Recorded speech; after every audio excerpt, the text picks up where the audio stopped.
టీటీడీలో ఏం జరిగినా అది ప్రపంచవ్యాప్తంగా వార్తే. టీటీడీ మీద చాలామంది ఫోకస్. టీటీడీలో ఇది జరుగుతుంది, టీటీడీలో అది జరుగుతుంది. తిరుమల తిరుపతి దేవస్థానం అంటే కోట్లాది మంది భక్తుల మనోభావాలకు ముడిపడిన అంశం.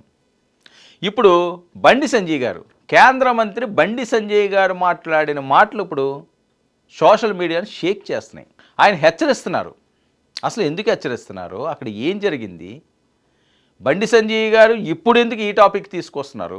ఓ పక్క పవన్ కళ్యాణ్ గారు సనాతనం అనే నినాదంతో ఆయన తిరుపతిలో ఏం చేసినా, ఇంకోటి ఏం చేసినా, ఇంకో ఎక్కడ ఏం జరిగినా ఆయన ఫైట్ ఆయన చేస్తున్నాడు. కానీ ఆంధ్రప్రదేశ్లో ఉన్న అంశాలని కూటమి ప్రభుత్వంలో భాగస్వామిగా ఉన్న బీజేపీ తెలంగాణ అధ్యక్షుడిగా చేసిన ఆయన, ఇప్పుడు కేంద్ర మంత్రిగా ఉన్న బండి సంజయ్ గారు ఎందుకు మాట్లాడారు?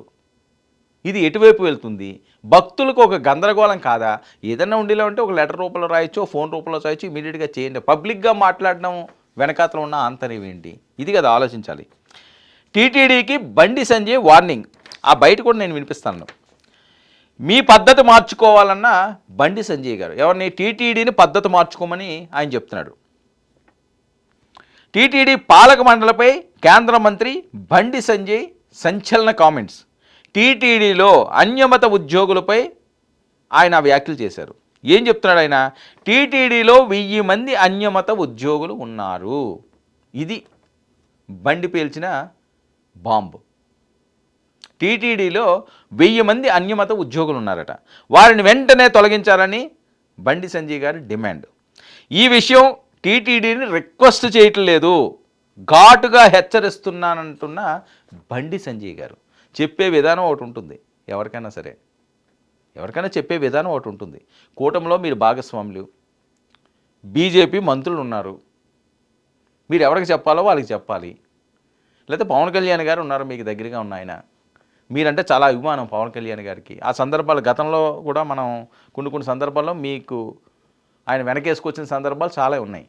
లేకపోతే చంద్రబాబు నాయుడు గారికి ఫోన్ చేసి చెప్పాలి, ముఖ్యమంత్రి గారికి. లేకపోతే టీటీడీ చైర్మన్ ఆయన మీరున్న దగ్గరే ఉంటాడు కాబట్టి బిఆర్ నాయుడు గారు ఆయనకన్నా చెప్పాలి. కానీ హుకుములు జారీ చేయడం ఏంటి? ఈ విషయంలో టీటీడీని రిక్వెస్ట్ చేయట్లేదు, ఘాటుగా హెచ్చరిస్తున్నారు. అంటే చాలామంది హెచ్చరించే అంత హక్కు మీకెక్కడిది? హెచ్చరించడానికి మీరెవరు? కేంద్ర మంత్రి అయినంత మాత్రాన తిరుమల తిరుపతి దేవస్థానంలో జరుగుతున్న అంశాలని హెచ్చరించడం ఏంటి? ఎవరిని హెచ్చరిస్తున్నారు? ఏ విషయంలో హెచ్చరిస్తున్నారు? అన్యమత ఉద్యోగులను తీసేయండి. చాలా దగ్గర ఉన్నారు. ఏ మతాలకు సంబంధించిన వాళ్ళని, ఏ టెంపుల్కి సంబంధించిన వాళ్ళని, ఎవరి విశ్వాసాలకు సంబంధించిన వాళ్ళని, వాళ్ళందరినీ కూడా మీరు ఒక జీవో పాస్ చేయండి. కేంద్ర ప్రభుత్వం మీరే ఉన్నారు కదా, కేంద్ర మంత్రుల కింద ఒక జీవో పాస్ చేయండి. ఎవరో ఉండడానికి వీలు లేదు. తప్పు జరిగితే ప్రశ్నించడంలో తప్పు లేదండి. మొన్న ఎవరో ఒక ఆయన చర్చిలోకి వెళ్ళి ప్రార్థనలు చేస్తున్నారు, మనోభావాలు దెబ్బతింటే తీశారు. 1000 మందిని ఒకేసారి తీయాలంటే సాధ్యం అవుతుందా? సాధ్యాలు తెలుసుకోకుండా పబ్లిక్గా కేంద్ర మంత్రి లాంటి వ్యక్తి ఈ రకమైన వ్యాఖ్యలు చేస్తే అవి ఎటువైపు వెళ్తాయి? ప్రతిసారి తిరుమల తిరుపతి దేవస్థానం మీద ఎందుకు పడుతున్నారు? వెంకటేశ్వర స్వామికి ఎందుకు ఈ తలనొప్పులు? తలనీలాలు సమర్పించుకునే వాళ్ళందరూ బాగానే ఉంటున్నారు. కానీ కొన్ని వర్గాలకు సంబంధించిన వాళ్ళు కొంతమంది దాని మీద ఒక విష ప్రచారాన్ని తీసుకువెళ్తున్నారు. ఏదో ఒక అంశంలో ఒక ఇష్యూ చేస్తున్నారు. భక్తుల మనోభావాలు దెబ్బతిన్నాయి. ఎక్కడా లేని పరిస్థితి తిరుపతి దేవస్థానంలోనే ఎందుకుంటున్నది? మన కాణిపాకంలోని నిన్న ఇక్కడ, ఈరోజు అక్కడ. అన్యమత వాళ్ళు ఎవరైనా ఉన్నా, అన్యమతస్థులు ఎవరైనా సరే టీటీడీలో ఉంటే, అక్కడ ఉండడానికి వీలు లేదు అనుకుంటే దానికి ఒక ప్రొసీజర్ ఉంటుంది, ఒక ప్రాసెస్ ఉంటుంది. అంతేగాని నేను హెచ్చరిస్తున్నాను, నేను హుకుం జారీ చేస్తున్నాను అంటే అది వేరే రకంగా వెళ్తుంది కదా. సంజయ్ గారు మీరు ఆలోచించుకోవాలి కదా. భక్తులకి తెలిసే అంశాలు, భక్తులకి సంబంధించిన అంశాలు, అది నిజమో కాదో ఏంటో అన్నది ఒక డేటా తీయండి. బాబు వీళ్ళు ఉన్నారు, వీళ్ళు వేరే దాంట్లో వేయండి, వేరే డిపార్ట్మెంట్కి పంపించండి. ఆ చెప్పే పరిస్థితి వేరు కదా, ఆ చెప్పే పద్ధతి ఒకటి ఉంటుంది కదా. ఈ రకంగా మీరు హెచ్చరిస్తున్నారు అంటే మాకు చేత కావట్లేదా అని టీటీడీ వాళ్ళు అంటారు, పాలక మండలి. అది మళ్ళీ మీకే నెగిటివ్ కదా. ఏంటి హెచ్చరించడం ఏంటి అంటారు. దేనికి హెచ్చరిస్తున్నారు? మాకు తెలియదా ఏం పని చేయాలో అంటే మళ్ళీ అదొక పంచాయతీ, అదొక గొడవ. ఇక ఓటు బ్యాంక్ రాజకీయాలకు టీటీడీని వాడుకోవద్దంటూ బండి సంజయ్ వ్యాఖ్యలు. ఓట్ బ్యాంక్ రాజకీయాల కోసం తిరుమల తిరుపతి దేవస్థానాన్ని వాడుకోవద్దు అనడంలో ఆంతర్యం ఏంటి? ఎవరు ఓట్ బ్యాంక్ రాజకీయాల కోసం టీటీడీని వాడుకుంటున్నారు? అక్కడ అధికారంలో ఉన్నది మీరే. జనసేన వాడుకుంటుందా? తెలుగుదేశం పార్టీ వాడుకుంటుందా? బీజేపీ వాడుకుంటుందా? సమాధానం బండి సంజయ్ గారే చెప్పాలంటున్నారు నెటిజన్లు. అంతే కదా, మరి దాని అర్థం ఏంటి? టీటీడీని రాజకీయాలకు, ఓట్ బ్యాంక్ రాజకీయాలకు తిరుమల తిరుపతి దేవస్థానాన్ని వాడుకోవద్దా ఏంటి? అసలు ఈయన మాట్లాడిన దానికి, ఇప్పుడు అక్కడ జరుగుతున్న అంశాలకి, అన్యమతస్తులు అక్కడ ఉద్యోగులుగా ఉన్నారనడానికి విధులు ఇవాళ ఎప్పటి నుంచి ఎన్నో సంవత్సరాల నుంచి ఉంటున్నారేమో, ఈరోజు ఉన్నారని నేనైతే అనుకోను. ఎందుకంటే దాని చరిత్ర కూడా నాకు తెలుసు కాబట్టి ఎంతో కొంత పూర్తిగా తెలియకపోయినా ప్రచారంలో ఉన్న అంశాలన్నీ కూడా మాకు కూడా మా నోటీసులో కూడా వస్తుంటాయి కదా, రెగ్యులర్గా వింటుంటాం. మరి ఆ రకంగా ఈయన మాట్లాడుతున్నారు అంటే దీని వెనకాతలో ఉన్న అంశం ఏంటి? ఎవరు ఓట్ బ్యాంక్ రాజకీయాలు అంటే వాళ్ళే అనుకుంటున్నారా?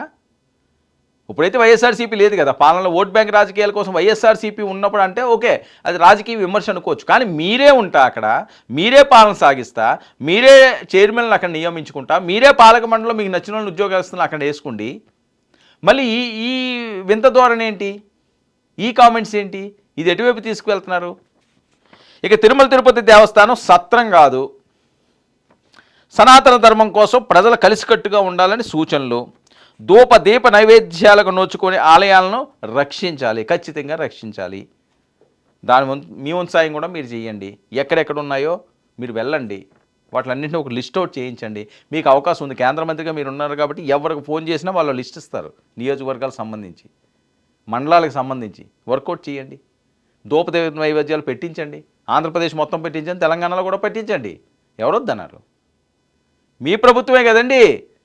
కేంద్రంలో ఉన్నది మీరు, ఆంధ్రప్రదేశ్లో ఉన్నది మీరు, తెలంగాణలో మీరుంటారు, మీరు కేంద్ర మంత్రి. ఇంకా ఎవరికి చూడాలి? మీరే చూడండి, మీరు తీసుకోండి, మొదట అడిగేయండి. అందరూ మీకే జేజేలు పలుకుతారు, మిమ్మల్నే దేవుళ్ళలో చూస్తారు. ఇక ఇటీవల ఓ ఉద్యోగం తొలగించడంపై స్పందించిన బండి సంజయ్ గారు, ఒకరిని తొలగిస్తే సరిపోదు, టీటీడీలో అన్యమత ఉద్యోగులందరినీ కూడా తొలగించాలి, అన్యమతస్తులపై చర్యలు తీసుకోవాలని ఆయన హెచ్చరికలు. ఖచ్చితంగా ఒకరు కాదు, 20 కాదు, 30 మంది కాదు ఉన్నారు. అది ఏ రకంగా వాళ్ళని తీయాలో, వాళ్ళని ఏ డిపార్ట్మెంట్లో ఎలాగ వేయాలన్నది టీటీడీకి తెలుసు అంటున్నారు వాళ్ళని మీరు హెచ్చరిస్తున్నారు, తెలియదు అంటున్నారు. హెచ్చరించే వాళ్ళు ఎవరు?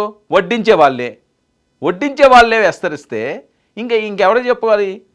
ఎవరి గురించి చెప్తున్నారు? వేరే పార్టీ ఉన్నదనుకోండి, వేరే వాళ్ళు ఎవరైనా అక్కడ నిజంగా వైఎస్ఆర్సీపీ నిజంగా ఇప్పుడు అధికారంలో ఉంటే బండి సంజయ్ గారు చెప్పింది ఖచ్చితంగా రాజకీయ విమర్శ డిమాండ్ చేస్తున్నారు. కానీ వడ్డించే వాళ్ళే మీరు కదండి, వండి వార్చే వాళ్ళే మీరు కదా. మీరు ఇప్పుడు దీని మీద వ్యతిరేకంగా మాట్లాడి నేనేం మిమ్మల్ని రిక్వెస్ట్ చేయటం లేదు, నేను కేంద్ర మంత్రిని, నేను రిక్వెస్ట్ చేయాల్సిన అవసరం లేదు, కేంద్రంలో మీరున్నారు, ఇక్కడ మీ పార్టీ ఉంది, భాగస్వాములుగా ఉన్నారు, దేవాదాయ శాఖ మంత్రి ఎవరో మీకు బాగా తెలుసు. ఇంకేంటి, అన్నీ మీ దగ్గర ఉంచుకుంటే ఈ రకంగా మాట్లాడి భక్తుల మనోభావాలను ఇబ్బంది పెట్టే విధంగా దయచేసి చూడకండి అని చెప్పి బండి సంజయ్ గారు చెప్తున్నారు. ఇక బండి హుకుం మీద పవన్ కళ్యాణ్ గారు ఏ రకంగా స్పందిస్తారో దీని మీద అయితే పెద్దగా రియాక్షన్ రావట్లేదు. ఎందుకులే మన వాళ్ళే అన్నారు కదా అని చెప్పి అంటలేదేమో, కానీ ఇది వైరల్ అవుతుంది, జనాల్లోకి వెళ్తుంది. ఆయన ఏం మాట్లాడారో కూడా మనం వినాలి. చూడండి ఏం మాట్లాడారు. కానీ దురదృష్టవశాత్తు ఏంటంటే టీటీడీ ఈ దేవస్థానంలో దాదాపు 1000 మందికి పైగా ఇతర మతస్థులు. స్వామివారి మీద విశ్వాసం, నమ్మకం లేదు. హిందూ సనాతన ధర్మం మీద వారికి ఆలోచన లేదు. ఆ సనాతన ధర్మాన్ని కాపాడాలి, సనాతన ధర్మానికి అనుగుణంగా వివరించాలని చెప్పి ఆలోచన వరకు లేదు. అటువంటి ఉద్యోగస్తులకు, అటువంటి వ్యక్తులకు టీటీడీలో ఉద్యోగాలు ఇవ్వడమైంది, వాళ్ళు ఇంకా కొనసాగించడమైంది. ఎప్పుడో ఒకసారి మార్పు జరగాలి. అరే గతం నుంచి ఉన్నారు వాళ్ళు, మేము ఏం చేయలేమంటే అది చేతకాంతనం అవుతుంది. నేను భానుప్రకాష్ గారు చెప్తున్నా, పాలక వర్గానికి నేను ఘాటుగా చెప్తున్నాను, ఇటువంటి పద్ధతి మంచిది కాదు. మీరు ఎంత అభివృద్ధి చేసినా, బయట భక్తులకు అన్ని సౌకర్యాలు కల్పించినా కూడా ఇతర మతస్థులు ఈ దేవాలయంలో ఉండడం వలన వాళ్ళ ఆచార వ్యవహారాల విషయంలో చాలా ఇబ్బందులు వస్తున్నాయి. అది బయటికి రాకపోవచ్చు. ఏదో సత్రం కాదు ఇది, అన్ని మతాలకు ఇవ్వడానికి ఇది సత్రం కాదు. చాలామంది అర్చకులు కానీ ఈ సనాతన ధర్మం మీద ఆధారపడిన ఉద్యోగాలక చాలామంది ఇబ్బంది పడుతున్నారు. కాబట్టి జీతభత్యాలు ఇచ్చుకుంటూ స్వామివారి మీద విశ్వాసం, నమ్మకం లేని వ్యక్తులను ఏ విధంగా మీరు ప్రోత్సహిస్తారు? గతం నుంచి వస్తున్నప్పుడు కూడా ఎక్కడో ఒకడ పురుష బిడ్డల వాటికి అరే నాకు ఆశ్చర్యం అనిపిస్తుందండి. ఇతర దేశాలకు దేశం స్వతంత్రంగా మారింది, తెలుగు రాష్ట్రాలు సత్రంగా మారింది. వాళ్ళకి ఆధార్ కార్డు ఇస్తాము, పాస్పోర్ట్లు ఇస్తాము, వాళ్ళకు రేషన్ కార్డు ఇస్తాము, వాళ్ళకి డబుల్ బెడ్రూమ్లు ఇస్తాము, వాళ్ళకి పెన్షన్ ఇస్తాము, ఇతర మతస్థులకు టీటీడీలో ఉద్యోగాలు ఇస్తాము. ఇది ఇంత స్పీడ్గా, ఇంత ఘాటుగా, ఇంత సీరియస్గా మరి బండి సంజయ్ గారు మాట్లాడుతున్నారు అంటే దీని వెనకాతల ఏముంది? ఆయనకి వేరేదే అవసరం లేదు. ఆయన హిందుత్వం ఈ రకంగా దాని మీద ఆయన స్టాండ్ అయి ఉంటారు. కానీ టీటీడీ మీద హెచ్చరించడం అనేది, మీరు అధికారంలో ఉండి మీరు నియమించిన వాళ్ళ మీద మీరే హెచ్చరికలు జారీ చేయడం అన్నది ఎవరికి అంతుపట్టట్లేదు. ఇందులో ఉన్న ఇన్సైడ్ ఏంటన్నది దీని మీద మరి బండి సంజయ్ గారే చెప్పాలి. ఈ హుకుమును టీటీడీ ఎలా తీసుకుంటుంది? నిజంగా 1000 మంది అన్య మతస్థులు ఉంటే వాళ్ళని ఒక్కసారిగా గంపగుత్తుగా తొలగించే విధంగా చర్యలు చేపట్టగలరా? అవి వాటి కోర్టులు అనుమతిస్తాయి? ఇలాంటి చాలా అంశాలు ఉంటాయి. ఇది ఒక మాటతో పోయేది కాదు కదా. అంటే తేనె తుట్టే కదిలింది. ఇది ఎవరి మీదకి వెళ్తుందో, ఎటువైపు వెళ్తుందో, ఎవరి మీదకి ఎటువంటివి ఎలాగ వెళ్ళినా సరే అక్కడ ఇబ్బంది పడేది భక్తులు. తిరుమల తిరుపతి దేవస్థానం సాక్షాత్తు కలియుగ దైవం ఆ వెంకటేశ్వర స్వామిని అతి విశ్వాసంగా నమ్మి కోట్లాది మంది భక్తుల మనోభావాలకు ఇబ్బందికరంగా మారుతుంది. టీటీడీ మీద ఎవరు మాట్లాడినా కాస్త జాగ్రత్తగా మాట్లాడండి.